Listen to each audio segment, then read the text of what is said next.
festival ini memang ada tokoh ataupun penokohan, dan itu juga ada beberapa item penari, mulai dari tari warok, jadil, bujangga nongkrono, dan pembarong. Kalau di Riok Festival itu nanti ada konsep ceritanya, tidak asal pokok pintas. Gimana sih Pak sejarah adanya Riok Festival itu? Kalau mengacu dengan sejarah, sebenarnya hampir sama. Sebelum adanya Riok Festival itu ada Riok Obyok istilahnya. Riok Obyok itu tanpa konsep, tanpa ada cerita. Terus dikembangkan dan dibagukan, disepakati sesepuh, terus muncul cerita. Apa yang membedakan Riok Festival dengan Riok-Riok yang lain Pak? Kalau Riok Obyok ini memang secara penyajian sangat berbeda sekali. Jadi tanpa konsep, dan mungkin beberapa makna arti di dalam gerakan ada yang perbedaan juga. Kalau di festival jelas secara pengfungsian, tari warok, jadul dan sebagainya ada makna artinya. Kalau di Riok Obyok bisa dimakna artikan yang lain juga bisa. Keluasan, terus kreativitas itu beda.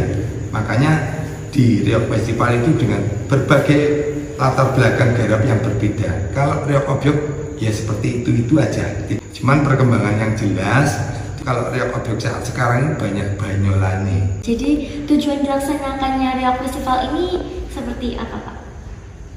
Bagaimana? Kalau saya menyimpulkan dengan berbagai latar belakang tujuan diadakan Riok Festival itu, yang pertama dengan adanya pengembangan di Riok Festival biar nantinya bisa berkembang dengan kreativitas, itu yang pertama. Pak Denny punya saran untuk generasi penerus? Sarannya, seumpama mau belajar Riok, besar harapan saya selaku seniman, jadi tolong generasi muda sekarang dan sampai berlebihan untuk belajar dan mengembangkan, tetap pakai pakemnya, jangan lupa pakem. Karena apa? Asal usul dengan gerakan Riok itu yang paling penting itu jangan sampai ditinggalkan.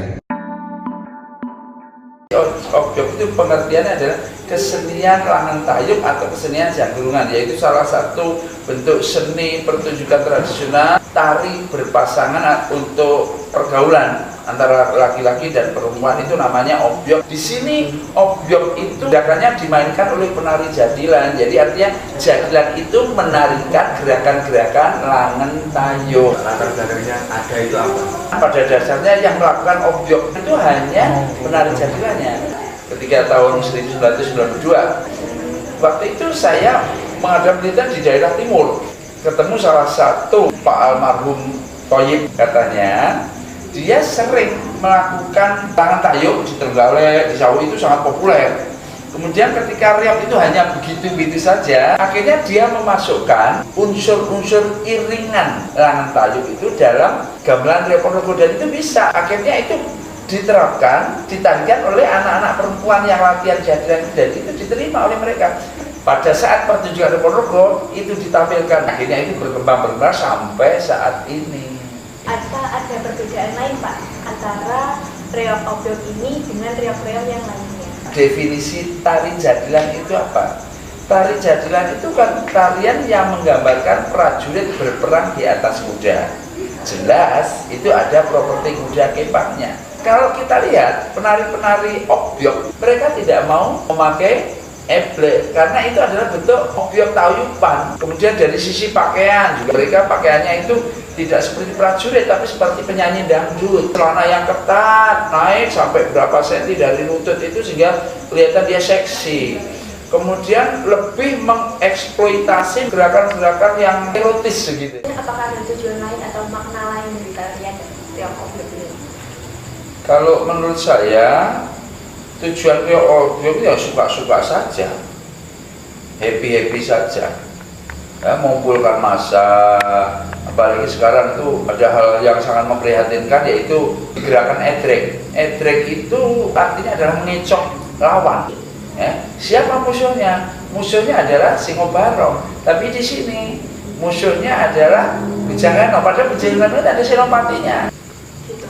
Nah, ini kita sudah masuk ke pertanyaan terakhir ya Pak Dirman. Menurut Pak Dirman itu ada nggak sih saran atau hal-hal yang harus dilakukan oleh penari-penari Riok Obyok supaya lebih bermanfaat lagi bagi masyarakat Ponorogo?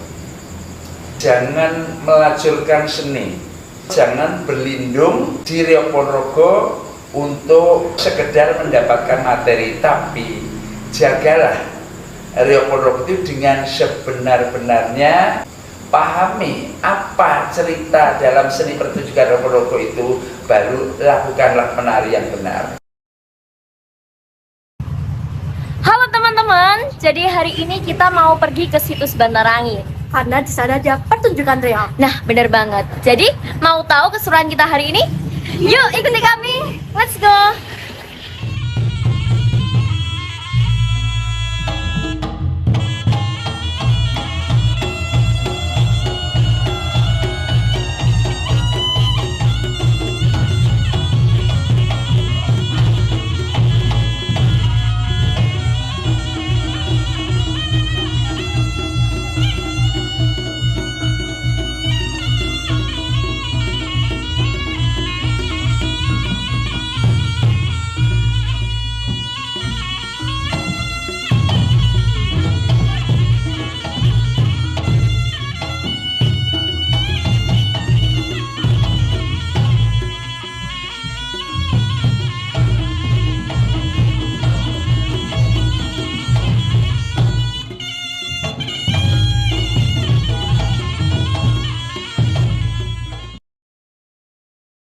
Ya, semoga terus berjalan reoknya.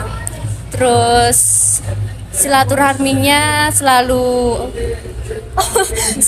ada gitu. Udah.